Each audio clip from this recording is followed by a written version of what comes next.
All right, guys. So today we're going to be talking about chapter 2, and this is all about ancient India. It's a really fascinating place, and some of the things we'll be learning about today, I hope and I think you guys will begin to see patterns in different early human civilizations.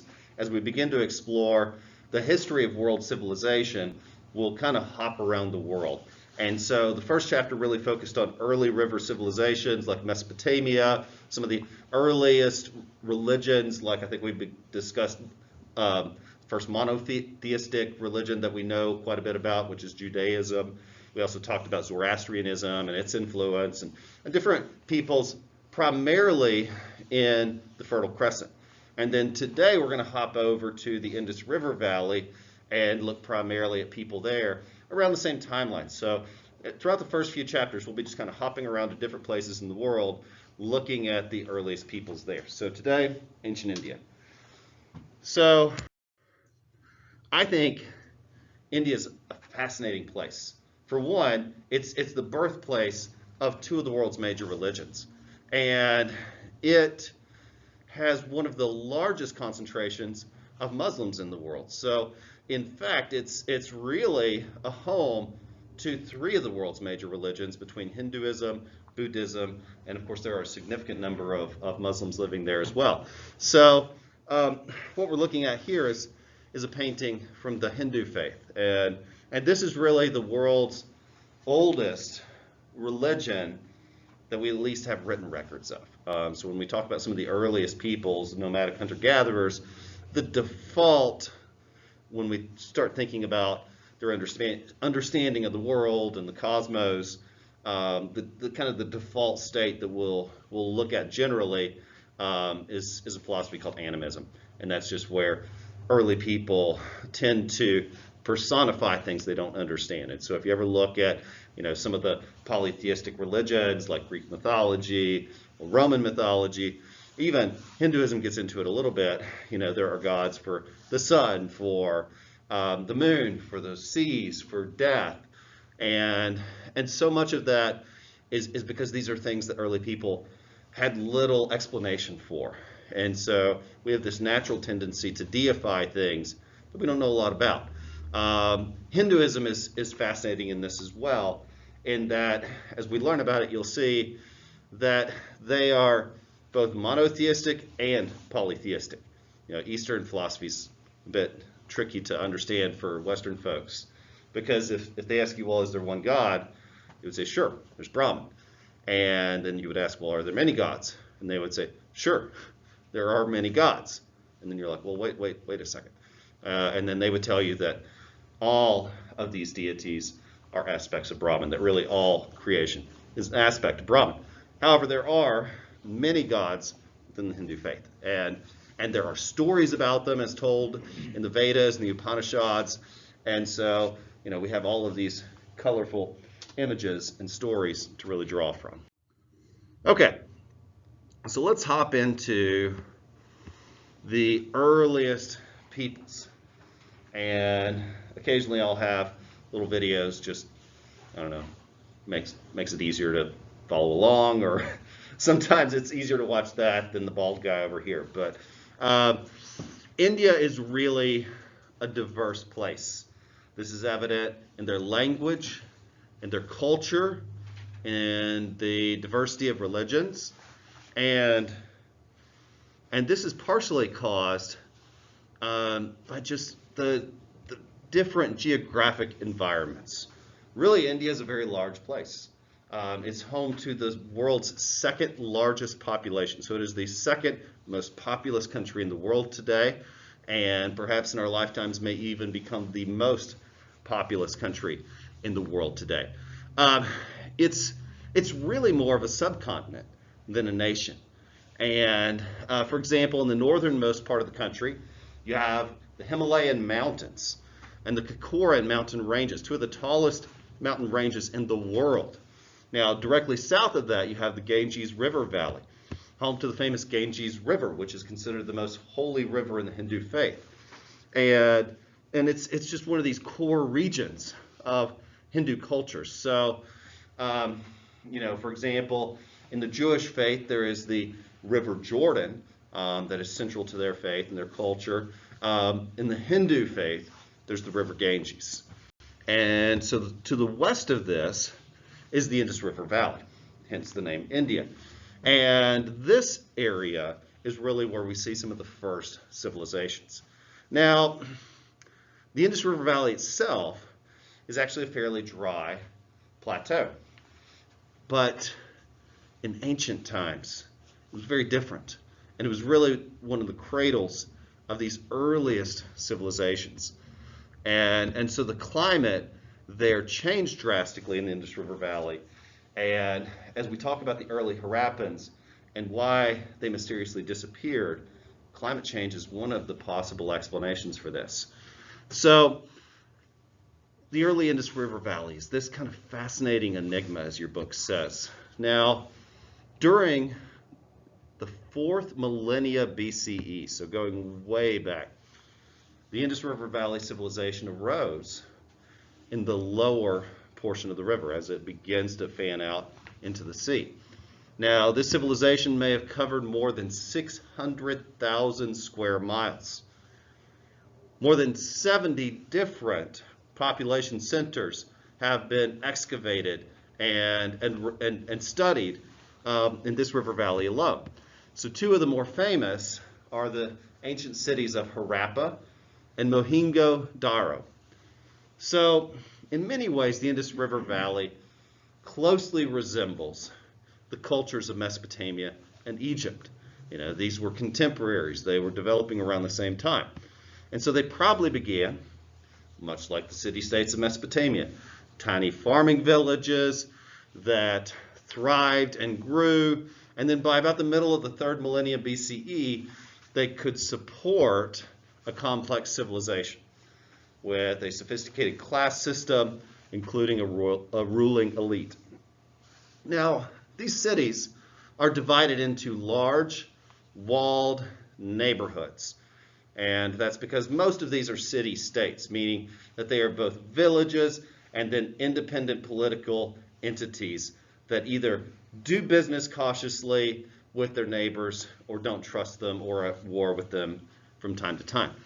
So resources are scarce, so these farming communities have to protect themselves. So each of these walled neighborhoods, and the fascinating thing about Harappa and Mohingo Daro is that they're laid out in very carefully planned fashion, very rectangular, grid-shaped cities, which is interesting considering we're talking about, roughly 3000 BCE. And these houses are separated by narrow lanes, and the houses themselves, while of course they varied in size, followed a general plan, like a basic, think of a subdivision, with a planned development. And, generally these homes would have a square courtyard surrounded by rooms. There were bathrooms with an advanced drainage system carrying wastewater to drains under the streets and out of the city. And they had a writing system. But another fascinating aspect about Harappa is they have a writing system, but we don't know what they were saying. We can't read it. It's there. We know they were saying something. We just don't know what they were saying. It's one of the few ancient languages that we've never quite figured out. And so while we've learned a lot about them from artifacts, we really don't know how their society is organized. And we also don't know what they call themselves. However, recent archaeological evidence suggests that the Indus River Valley civilization wasn't a centralized monarchy, like when you think of Egypt and Sumer, but rather a collection of towns connected by trade, by alliance, and probably ruled by groups of landlords and wealthy merchants. So the Indus River Valley possesses a culture as sophisticated as others that developed around that time. And this can be evidenced by the supreme quality of the pottery and the sculptures that we found. Now, writing was another achievement of this society. But unfortunately, we don't have many examples of the Indus River Valley writing system. What we do have, though, shows a writing system based on pictographic symbols and a script that contains more than 400 characters that, again, have yet to be understood.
So this is just a map showing the location of these early civilizations that we were talking about that arose in the Indus River Valley. In fact, today this is part of Pakistan.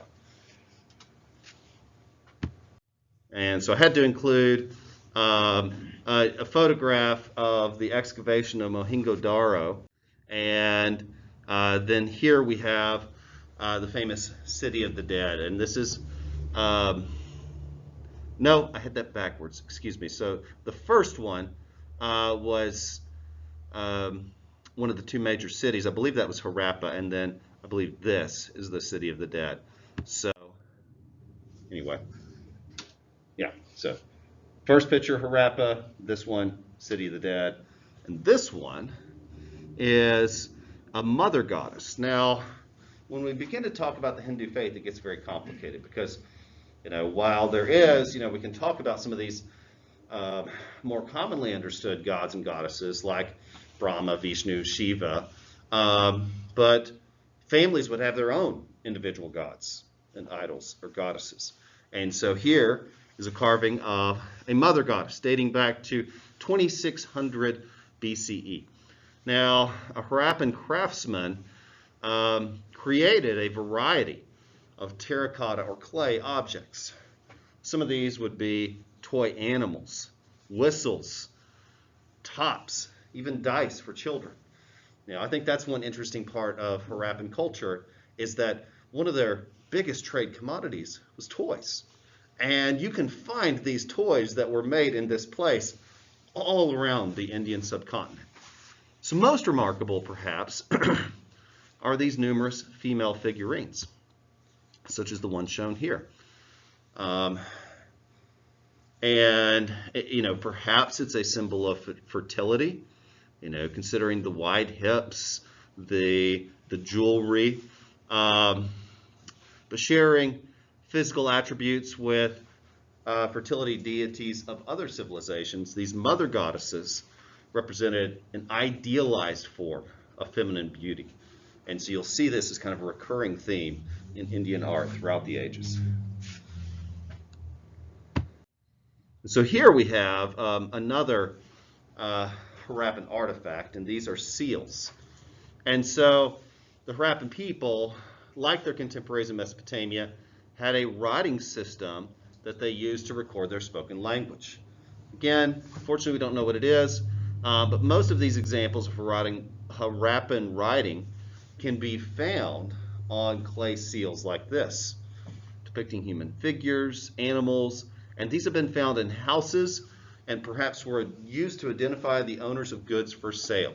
In fact, if we hop back over to Mesopotamia and look at Cuneiform, one of the oldest written languages that we actually do understand, most of it's business ledgers and receipts and records of transactions. It's not that exciting. I mean, you have some of these ancient epics like the Epic of Gilgamesh, and some of these stories are really cool, but the day-to-day stuff is, Excel sheets.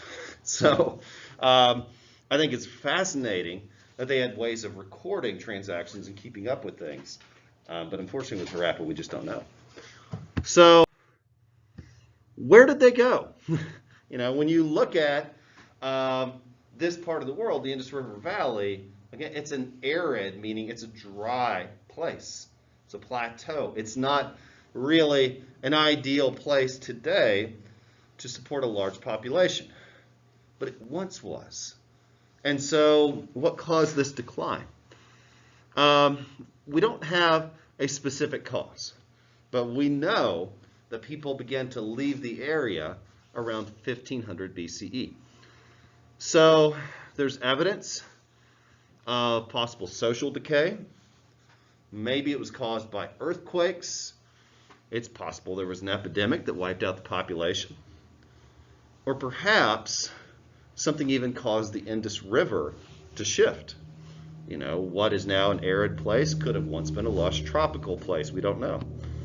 So as the Harappan civilization began to decay, this area was settled by Indo-European speaking people called Aryans.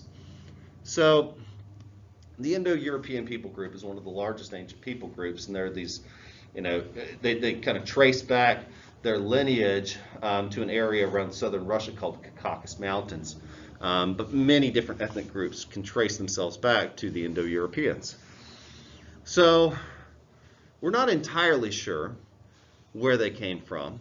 Again, we use the term Aryan, but assuming that they arrived from elsewhere to settle in India, yet they adapted to the geography.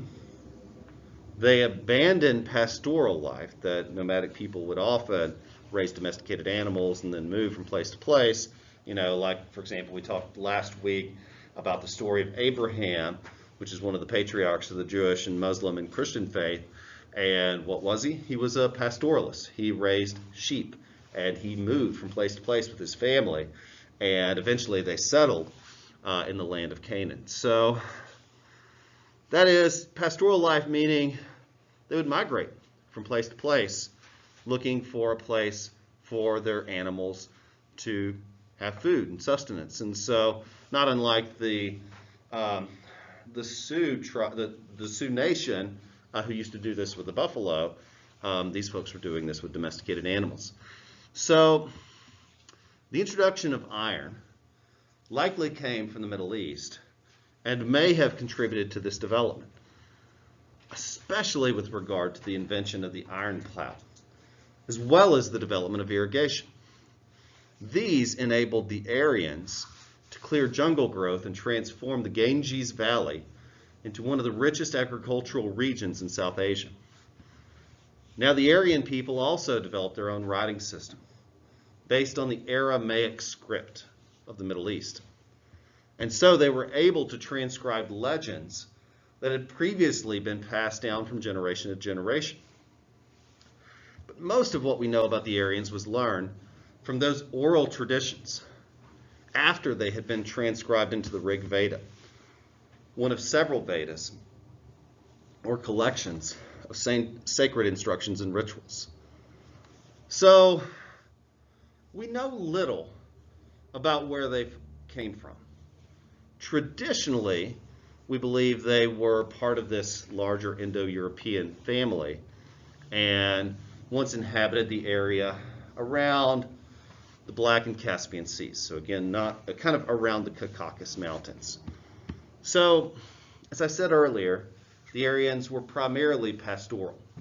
It's generally assumed that the Aryans moved slowly from Central Asia across the Hindu Kush mountain range and into the plains of northern India, and finally advancing eastward into the Indus Valley and the Ganges Valley.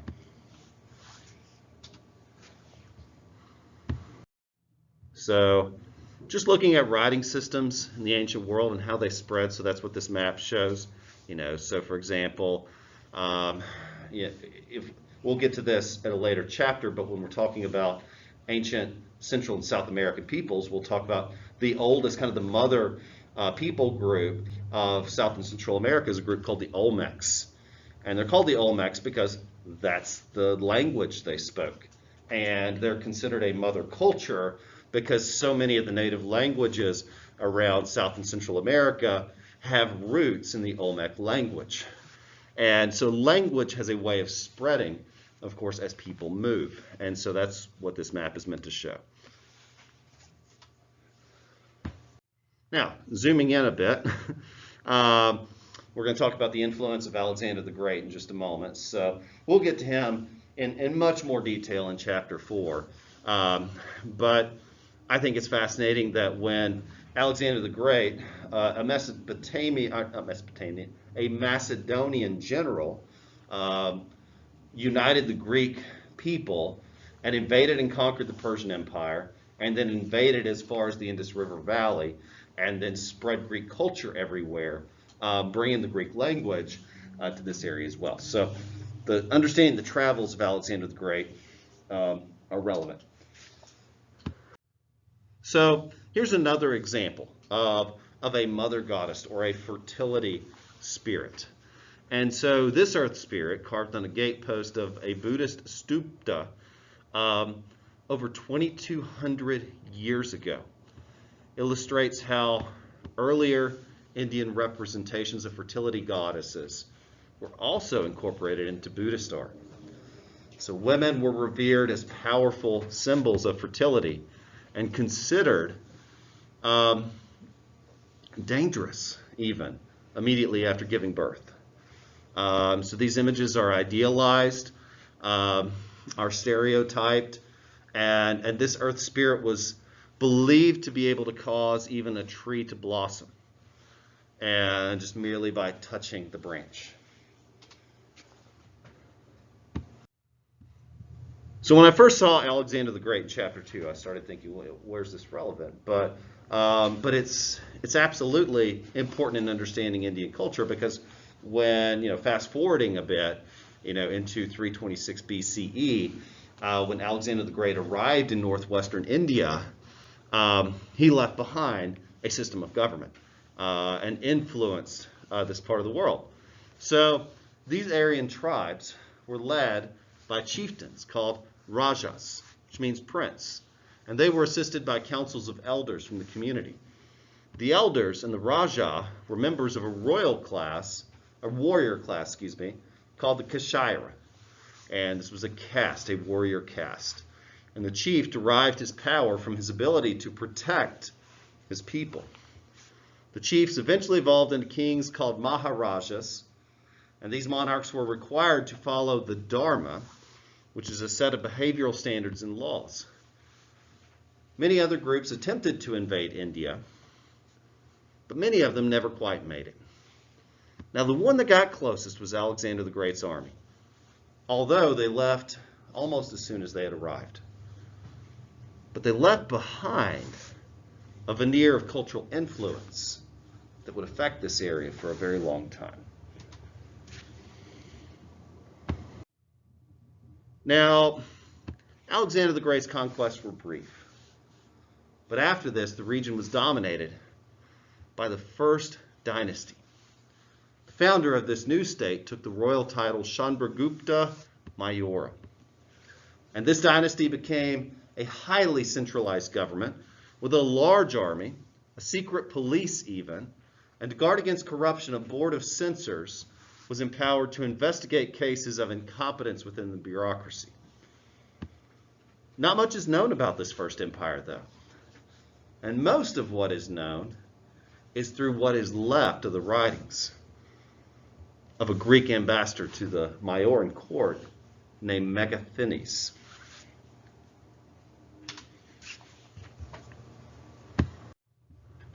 Now, the Aryans already had a strong class system based on a ruling warrior class and other social groupings when they arrived in India. So it's likely as they encountered others in the subcontinent, they spread this class system.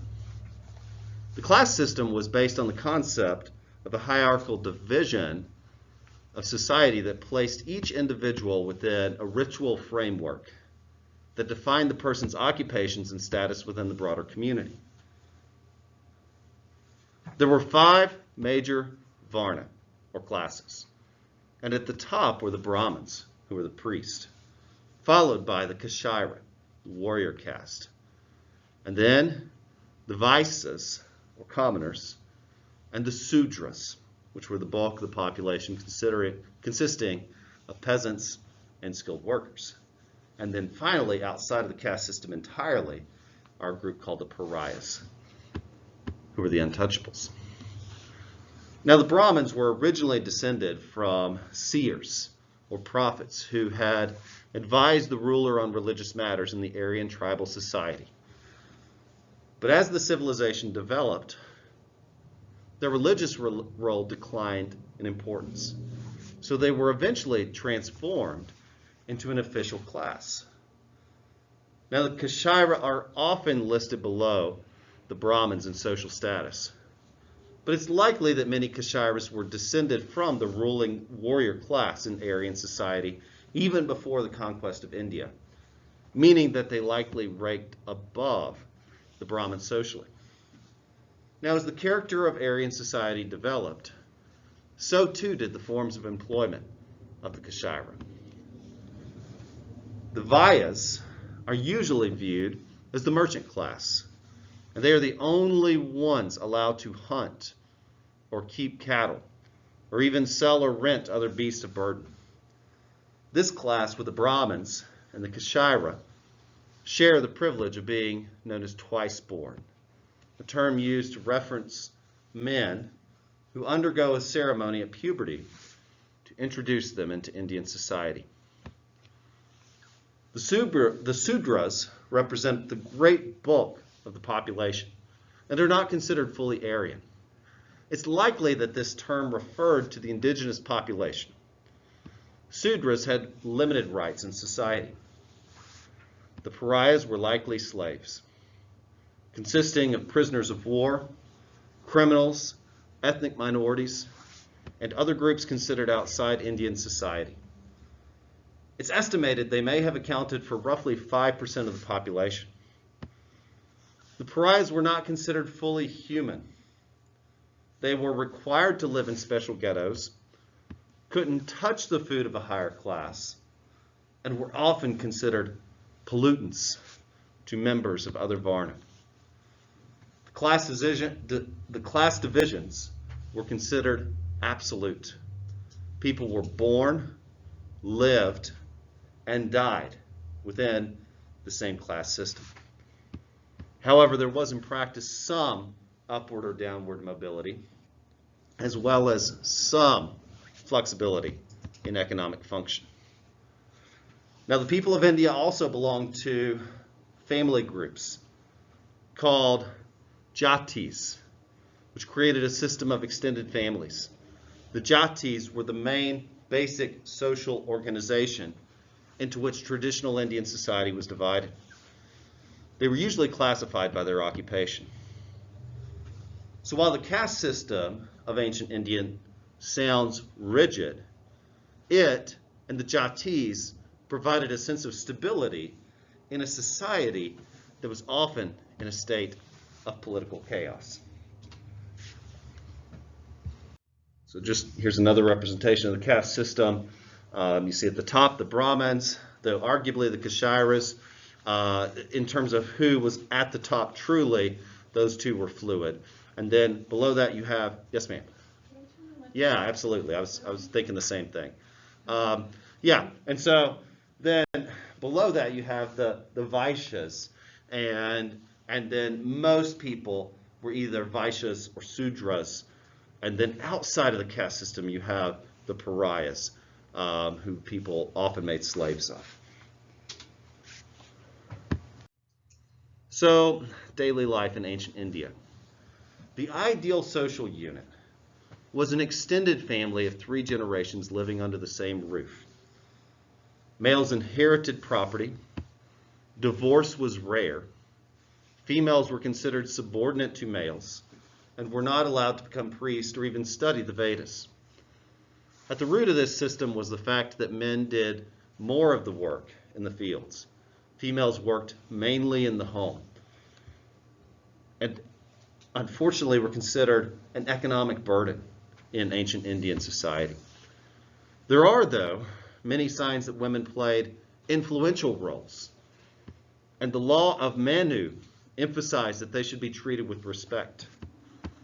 Despite the constraints placed on women both legally and socially, women played an important role within the family unit and were admired and honored for their talents. So, for most Indian farmers, life was harsh. Among the most fortunate were those who owned their own land, although they were required to pay taxes to the state. India became one of the most advanced trading and manufacturing civilizations in the ancient world. After the rise of the Mayuras, India's role in regional trade began to expand, and the subcontinent became a major transit point in a vast commercial network that extended from the rim of the Pacific Ocean to the Middle East and as far as the Mediterranean Sea. India's expanding role as a manufacturing and commercial hub was undoubtedly a spur to the growth of the state. So now into Indian religion, which I think is fascinating. So we'll start with the concept of Brahmanism. So the earliest beliefs of the Hindu people are known as Brahmanism. Most of what we know about them comes from the Vedas. These are the 4 sacred Aryan texts. The Vedas are really a collection of hymns and religious ceremonies that outline the beliefs of the Aryan people. These beliefs were based on the common concept of a pantheon of gods and goddesses, representing great forces of nature. Sacrifice and aestheticism were key elements. Aestheticism, also known as self-discipline, would replace sacrifice as a means of communicating with the gods. Now, in the 6th century BCE, a set of commentaries on the Vedas called the Upanishads described aestheticism as a means of spiritual meditation that would allow the practitioner to reach beyond material reality. Now, the concept of reincarnation developed around the time the Upanishads were written. And it is the idea that the individual soul is reborn in a different form after death and progresses through several existences on the wheel of life until it reaches its final destination. A key element of this process is karma, the concept that one's rebirth in a next life is determined by one's actions in this life. Hinduism, as it emerged from Brahmanism, placed all living species on a scale of existence. Now, the concept of karma is governed by dharma, or duty. And dharma imposes different requirements on different people, depending on their status in society. The concept of reincarnation also provided certain compensation for those in the lower caste, giving them hope that if they behaved properly in this life, they might improve their condition in the next. And so, just wanted to go through a few of these gods and goddesses because really there are over 33,000 deities in the Hindu faith, so we don't have time to do all of them. But there's a basic trinity of gods that understanding them will give you a general understanding of the Hindu faith. And so there's Brahman, the creator, who Hindus believe that all living things, both spiritual and physical, are aspects of, which is why they believe that all life is sacred. So if everyone is an aspect of God, then everything and everyone is sacred. So Brahman, the creator, Vishnu, the preserver, and Shiva, the destroyer. And so, if you see this in popular culture, what you might often see is a father deity figure with two opposing but equally powered elements, almost like a yin and a yang, but yet an overarching figure who is the creator and who is the all-powerful.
So here's just a kind of visualization of reincarnation. And karma is essential to upholding this belief system. Because if you have someone who is a Sudra or a pariah, and they have any hope of rising through the social caste, they live with the understanding that it's not going to happen for them in this life. It's depressing, right? That just life will stay the same. It won't get any better. Maybe it won't get any worse. But if they maintain good karma in this life, according to their belief system, they'll be reborn, perhaps in a higher caste, or as something different even. So, couldn't help myself. Here's a silly representation of karma. So, Shiva. In the first centuries of the Common Era, the Hindus began to adopt Buddhist carvings, the practice of Buddhist carvings in rock. Now, one outstanding example of this is the Elephanta Caves near the modern city of Mumbai in Bombay. Dominating the cave is these 18-foot high, triple-headed statue of Shiva, who represents the Hindu deity in all his various aspects. Now, this central figure shows him in total serenity, enveloped in absolute knowledge. But on the left, you have an angry profile, portraying him as the destroyer, struggling against time, death, and other negative forces. But on the right-hand side, you see his loving, and feminine side in the guise of his beautiful wife, Parvati.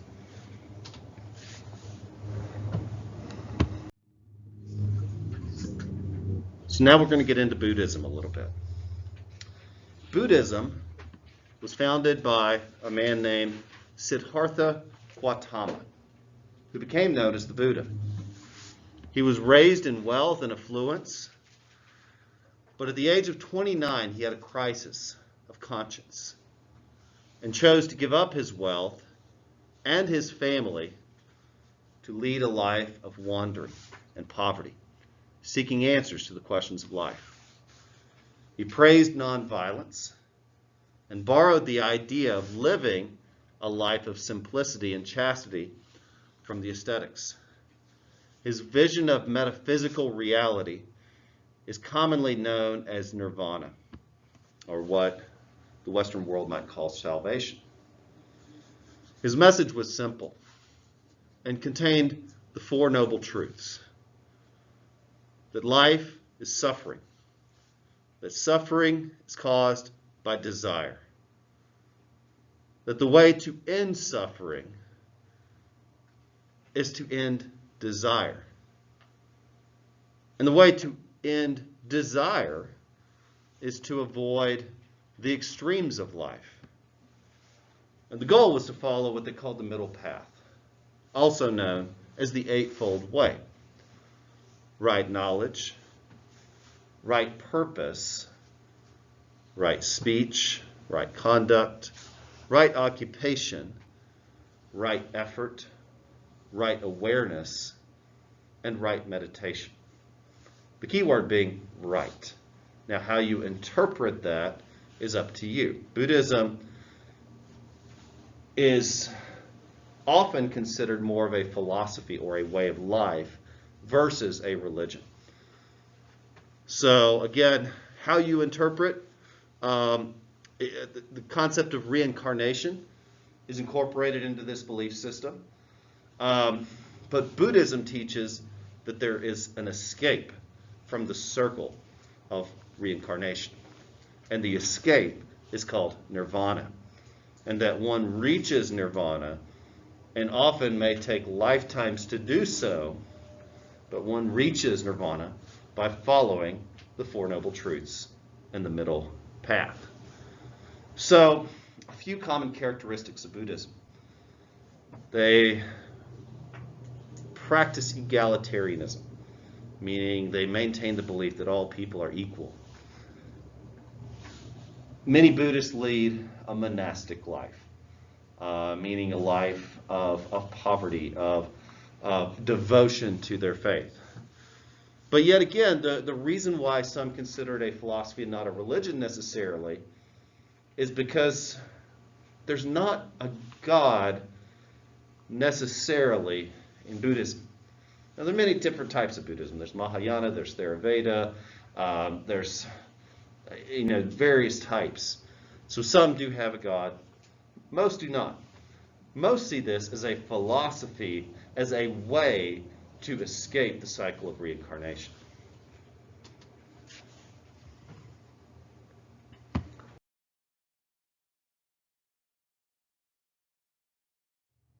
So again, the Four Noble Truths. And it's really not specific to a particular culture. This is just the idea, a worldview. That if suffering is part of life, and if that can't be changed, well, then what can be done about it? If we can't change our circumstances, but we can change the way we see our circumstances.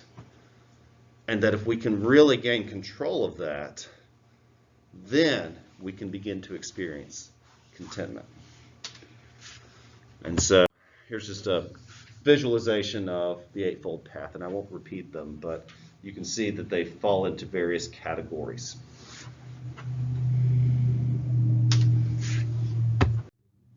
So Buddhists would be the first to tell you that their purpose is not to worship the Buddha. They revere Siddhartha Gautama. They think of him as a pretty big deal because he was considered the first to reach nirvana. They tried to emulate his life, but they don't worship him. But yet, you'll find statues of Buddha everywhere, particularly around India. But I mean, there's a big one at Twin Dragons. I mean, it's not uncommon to see them all over the place. These early Buddhist sculptures that we see here depicted the Buddha only through visual symbols that represented his life on the path to enlightenment.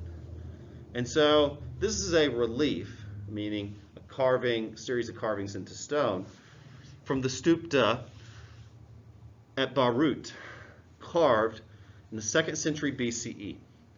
And we can see 4 devotees paying homage to the Buddha, who is portrayed as a giant wheel, dispensing the wheel of law.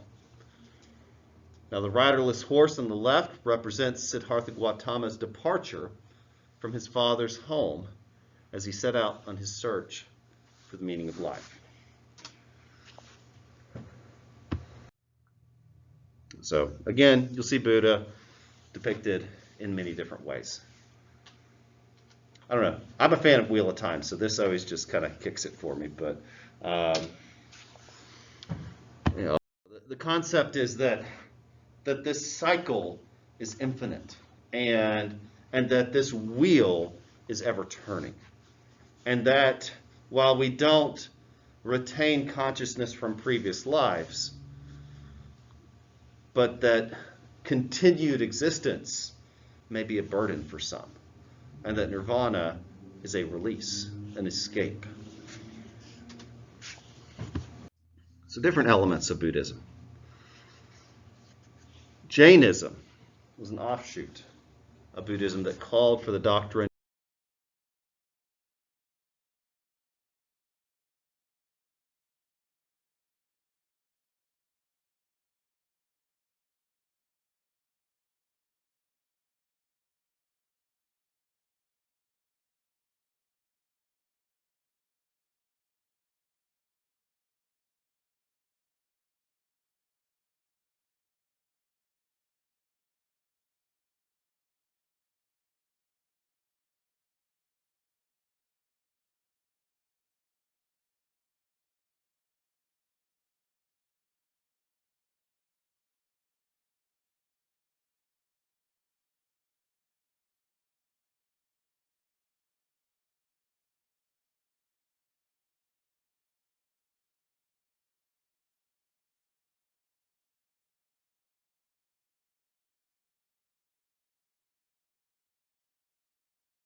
of extreme simplicity. And they were founded by Mahavira, who's a contemporary, lived at the same time as Siddhartha. They believed in this concept of extreme aestheticism. If you ever meet someone who follows Jainism strictly, they believe in owning no possessions. So I've only met one person actually who followed this custom. And the only possession they had was a robe that was given to them. Thankfully, they wore that at least. They were barefoot. They were hiking along the Appalachian Trail. I spent some time out there in college. And this person just had a bag with them. And they were gathering berries and roots and nuts as they found them. And occasionally, I gave the guy a Cliff Bar. I was like, I'm kind of worried about you. You're here on this long trail. And he said he would accept nothing of value, but if people would offer him food, he would accept, but he would never ask. I only spent a couple weeks out there, but the guy actually made it as far as I did, about 150 miles. So who knows? He may have finished the whole thing that way, but I'll never know.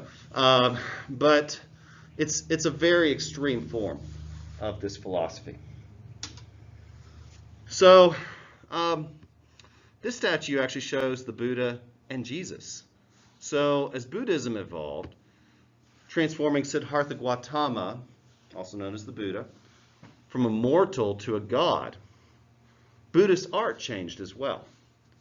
So statues and reliefs began to illustrate the story of his life. Like the relief here, you see the infant Siddhartha emerging from the hip of his mother, Queen Maya. And although dressed in draperies, this really reflects Greek influence from Alexander the Great's brief time into northwestern India. Her sensuous stance and the touching of the tree are really symbolic of this female earth spirit of fertility. Then we have a painting of Jesus. And I wanted to point out a few similarities. So on this side, this picture, is a Byzantine painting depicting the infant Jesus with his mother, the Virgin Mary, dating from the 6th century of the Common Era. Notice that there's a halo surrounding the head, and there was also a halo surrounding the head on Buddha. And the halo, which is a circle of light, is an ancient symbol of divinity. Now in Hindu, Greek, and Roman art, the heads of gods were depicted emitting a sun-like and divine radiance. Early kings adopted crowns made of gold and precious gems, which would symbolize this divine authority. So have you ever wondered why they wear crowns?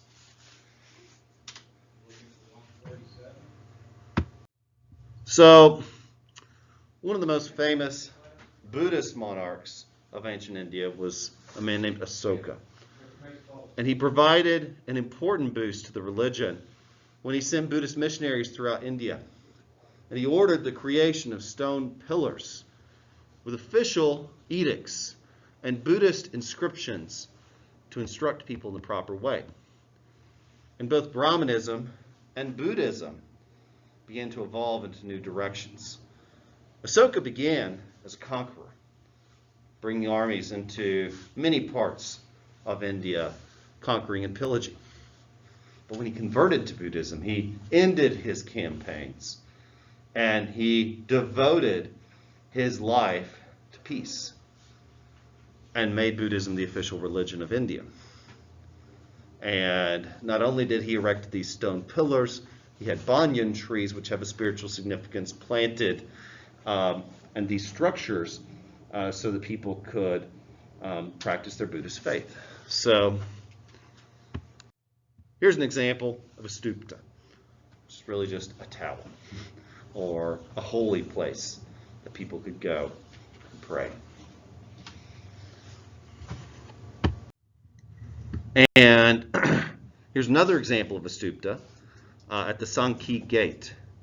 And this was built during the reign of the Emperor Asoka in the 3rd century BCE. So this stupa at Sankey grew over time, but eventually became the greatest Buddhist monument in the Indian subcontinent.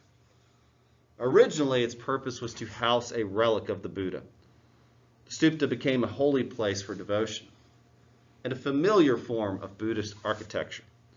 Sankey's 4 elaborately carved stone gates are each over 40 feet tall, and they tell the stories of the Buddha among joyful scenes of everyday life. In fact, Christian churches would later even portray events in the life of Jesus as a way of instructing the faithful. So, after Asoka's death in 232 BCE, the Mauryan Empire began to decline. In 183 BCE, the last Mauryan ruler was overthrown by one of his military commanders, and India began to fragment into separate states. There are many theories as to why India failed to maintain a unified empire. One thought is that a decline in regional trade may have contributed to the growth of small kingdoms, and these drew their income from agriculture. Another theory is the tendency of the Aryan tradition, with its emphasis on tribal rivalries. Overall, the behavior of the ruling class was characterized by the rule of the fishes, and this glorified warfare as a natural activity of the king and aristocracy. However, Indo-Aryan ideas continued to spread toward the south. Quick question. Sir? How did warfare become the rule of the fishes? I mean, linguistically, that seems contradictory. That is a great question, and I'll have to find out for you. So, it's just a. Let me look into that. Yeah, so I'll have to find out for you. But I do know that while Asoka was a Buddhist monarch, after him, as time went on, and this just shows, well, I'm a slide ahead of you guys, actually. Yeah, here we go. So this just shows kind of a brief rundown from the Harappans to Asoka to the eventual collapse of the dynasty. And Asoka, this peaceful monarch, really represents kind of a high point in their history. So, yeah, great question, and I don't know the answer, but I'll try to get back to you with it. So, now the earliest known Indian literature is really the Four Vedas. And these were passed down in the oral tradition until they were written down after the Aryans arrived in India. Now the Rig Veda is the earliest of these, dated at the 2nd millennium BCE. And it consists of more than 1,000 different hymns used at religious ceremonies. The other 3 Vedas were written significantly later and contain instructions for performing ritual sacrifices and other ceremonies. Now, the language of the Vedas was Sanskrit. It would gradually decline as a spoken language and be replaced by a much simpler form known as Prakrit. Some of these words. Prakrit. Although it would continue to be used as the language of the bureaucracy. India has a vast collection of holy literature, including 2 great historical epics, the Mahabharata and the Ramayana. The Mahabharata consists of more than 90,000 different lines. It's a long story about a war for control of the kingdom. It includes one of the most famous works in Indian literature, the Bhagavad Gita, which tells the story of Krishna on the eve of battle. The Ramayana is much shorter and is more of a story of triumph over evil. Now, architecture and sculpture are among India's greatest achievements. There were three main types of religious structures: the pillar, the stupa, and the rock chamber. Now, the pillar was a stone column erected alongside the road to commemorate the events in Buddha's life.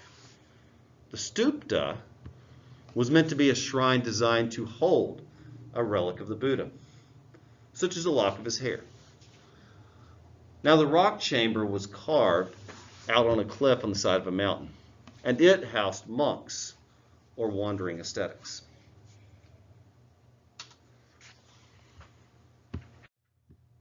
Now, our knowledge of ancient Indian science is limited because there's really not a ton of written sources on the subject. But it is evident that the ancient Indians had amassed an impressive amount of scientific knowledge in a number of areas. Their ideas of physics were similar to those of the Greeks. Matter was divided into the 5 elements of earth: air, water, and ether, or air, or this unseen substance. So the natural elements: earth, air, fire, water, and then ether is always this kind of mysterious substance. But again, we don't know a ton because we don't have a lot of their writing on the subject. Okay, so that's all I have for this evening, and I'll hang out for a few minutes if people have questions or need help with anything. Just be mindful that your work for Chapter 2, that's the essay, I'll do the forum first, and so once you've posted a reply to one of the questions, one of the articles, and have replied to a classmate's comments, then that will unlock the essay for you, and you'll be able to complete the essay. And if you guys, I think some of you have been turning in your work from Chapter 1 throughout the week, and that's okay. But if you will, please just email me to let me know when you get that turned in, and I'll be happy to grade it. And I'm not going to penalize any late work or anything like that. And I do realize there was some miscommunication about deadlines. But do be mindful that we're going to plan to get everything done on Sundays, or at least by Sunday, so whatever works with your schedule. And then I'm going to grade your work for each chapter every Monday. So the 3 things due this week are your forum, your essay, and your test. And the test is meant to be open book. It's open note. You can use the internet, use what you would like. There will be questions from a variety of different sources, so some may require you to search the internet. You can always email me if you need help on a test question, on an essay question, on a forum, on any type of assignment. If you're catching up on something, again, if you're turning in something after the deadline, please just email me, because unfortunately my courses doesn't send me a notification or anything like that. But guys, have a great evening. I'll see you next Wednesday, same time, same place. But if I can help you with anything, just hang out for a sec.